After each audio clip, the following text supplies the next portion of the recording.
हाय,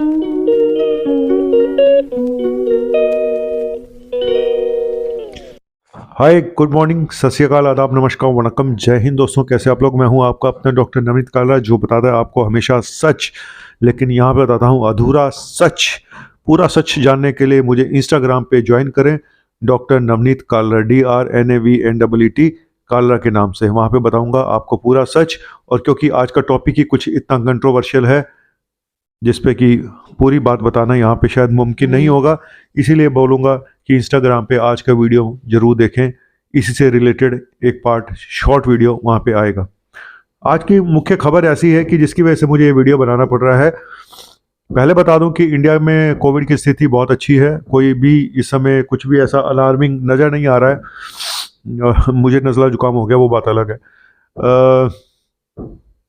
इस समय करीब 150-200 के बीच में कैसे हर रोज आ रहे हैं। हमारे एक्टिव कैसे 2,500 से भी नीचे हैं।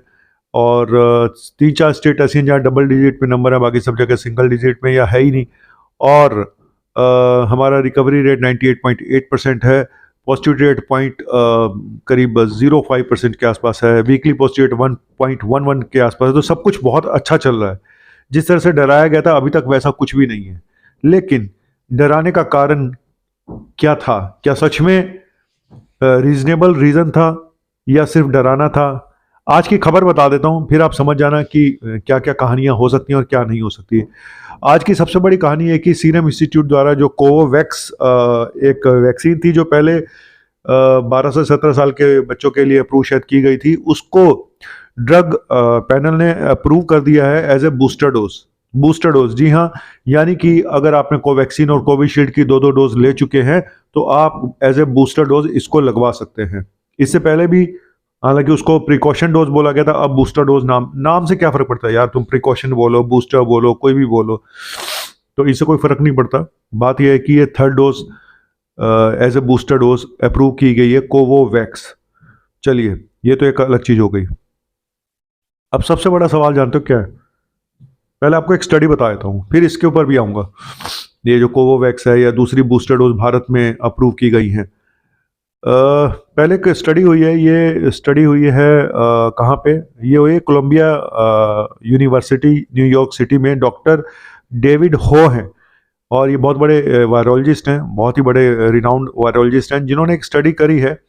क्योंकि मैसेंजर आरएनए वैक्सीन जो फाइजर और मॉडर्ना ने बनाई थी, उन्होंने बाईवेलेंट शॉट्स बनाए हैं, बूस्टर शॉट्स।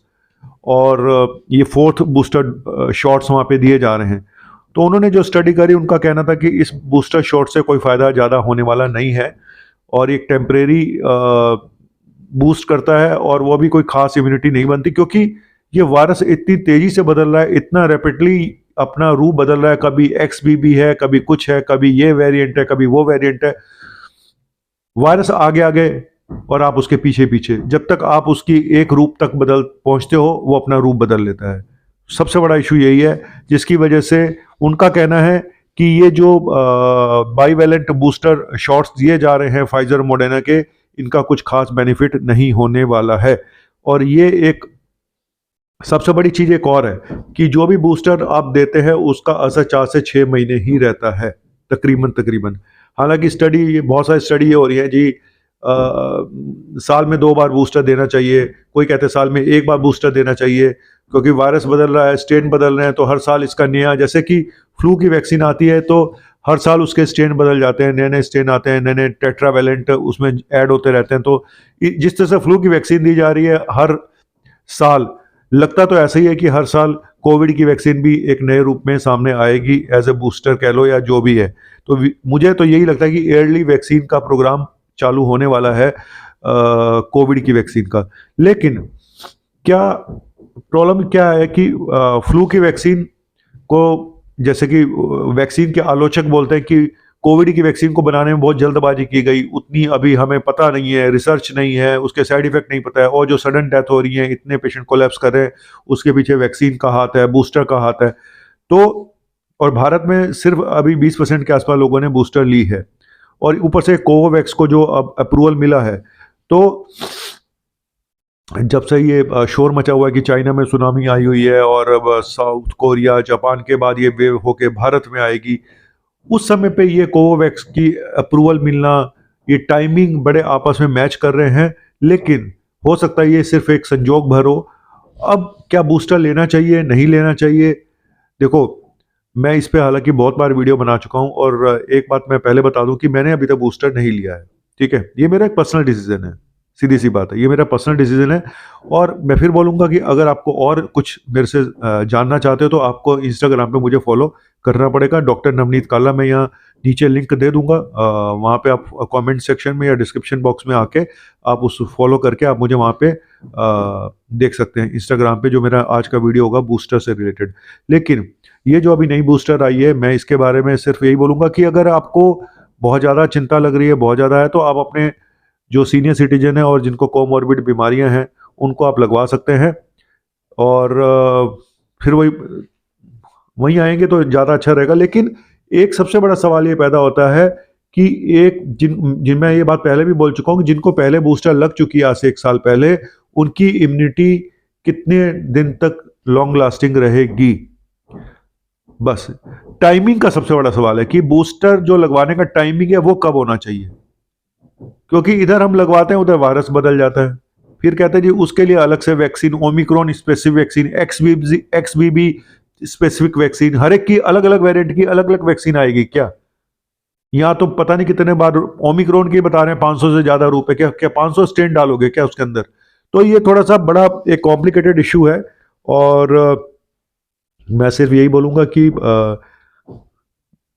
एक थर्ड बूस्ट मतलब कि 3 वैक्सीन तक तो ठीक है मामला, लेकिन चौथी वैक्सीन, 5वीं वैक्सीन, छठी वैक्सीन मुझे अभी समझ नहीं आता, मुझे कॉम्प्लिकेटेड लगता है थोड़ा सा। इस तरह से हमारी बॉडी की इम्यूनिटी को कहते हैं कि हाइपर इम्यून हो जाता है सिस्टम। जरूरत से ज़्यादा स्टिमुलेट करना भी गलत है इम्यून सिस्टम को।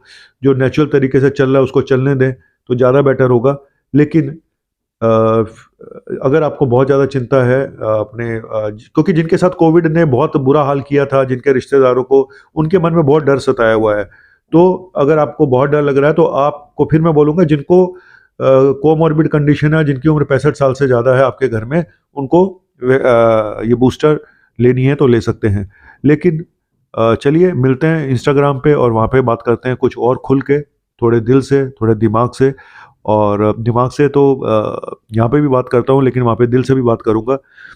और चलिए आते हैं। और तो ये मैंने आज एक स्टडी बताई है जो मिस्टर डेविड ने बताई है, और इससे पहले भी काफ़ी स्टडी हो चुकी हैं। हालांकि कुछ और स्टडी भी हैं जो ये कहती हैं जी जिनको साल में 2 बार बूस्टर लगना चाहिए, और जी 6 साल तक आपको इम्यूनिटी मिलती है, फलाना ढिमका, ऐसी बहुत सारी स्टडी और भी हैं। तो कुल मिला के ये अपना एक पर्सनल डिसीजन है, आपका भी एक पर्सनल डिसीजन है कि आपको बूस्टर लगवानी है या नहीं लगवानी है। ठीक है, तो मेरे ख्याल से कोई ज़बरदस्ती नहीं है, ना ही ये कोई फोर्स किया जाएगा किसी को, और ना ही करना चाहिए इसके बारे में। क्योंकि ये जो सडन डेथ हो रही हैं इतनी सारी, इसके पीछे का कारण किसी को नहीं पता है, कोई भी इसको एक्सप्लेन नहीं कर सकता है। अभी तो आने वाले कल तक मुझे नहीं लगता कि आने वाले कुछ साल 2 साल में इसका कोई हमारे पास आंसर होगा कि इस जो सडन डेथ हो रही है इसके पीछे का रीज़न कोई नहीं बताएगा। कोई कहेगा जी कोविड है, पोस्ट कोविड है, उसने हार्ट प्रेशर डाल दिया, कोई कहेगा वैक्सीन की वजह से है। सच क्या है, सच किसी को नहीं पता है। लेकिन ये बात सच है कि कोविड से रिलेटेड जरूर है, अब वो किस रूप से रिलेटेड है ये नहीं पता है। क्या इनडायरेक्टली, डायरेक्टली, वैक्सीन के थ्रू, फलाना थ्रू, उसके थ्रू, इसके थ्रू, किसी को कुछ नहीं पता है। किसी को कुछ नहीं पता है, किसी को कुछ नहीं पता है। बोलता था ना गब्बर, किसी को कुछ नहीं पता है। तो चलिए, जब किसी को कुछ नहीं पता तो आप उनको भी कुछ नहीं पता।